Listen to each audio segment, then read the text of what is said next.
বৈশাখে সকাল বেলায় বাসন্তী রঙের শাড়ি পরে সারা রাত রাস্তায় আলপনা এঁকে রমনা লেকের পাশে গিয়ে যুবতী আর যুবকরা বাসন্তী রঙের শাড়ি পরে সূর্য উদয়ের পানে করজোড়ে সেদিকে তাকিয়ে বলে, এসো হে নব বৈশাখ স্বাগতম হে।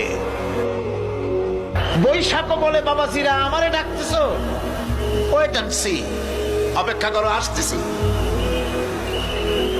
যে বৈশাখকে ডাকা হলো, স্বাভাবিক বৈশাখ কালবৈশাখী রুদ্র রূপ ধারণ করে 180 মাইল স্পিডে এসে বাড়ি ঘর কল কারখানা ভাঙ্গা জনমের মতো স্বাগতম হে।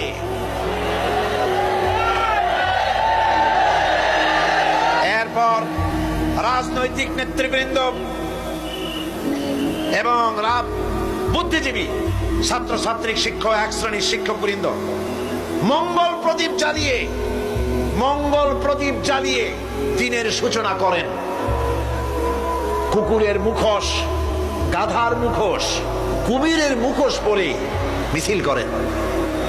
ঢোল আরো কি হাবিজাবি বাজাইয়া ফুর্তির চোটে সিটই পড়বে না খাড়া হয়ে থাকবে দিশা করতে পারে, ঠিক কিনা কন?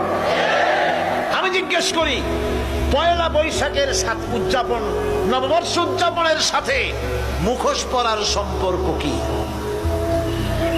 গরু আর গাধার শুকরের মুখোশ পরে আপনি কি বুঝাতে চান যে নতুন বছরটা জাতির সাথে গাধার মতো ব্যবহার করবেন অথবা কুকুরের মতো? নাউযুবিল্লাহি মিন যালিক। মুসলমানদের জন্য জায়েজ নাই, হারাম হারাম। বৈশাখের কোনো গুরুত্ব নাই।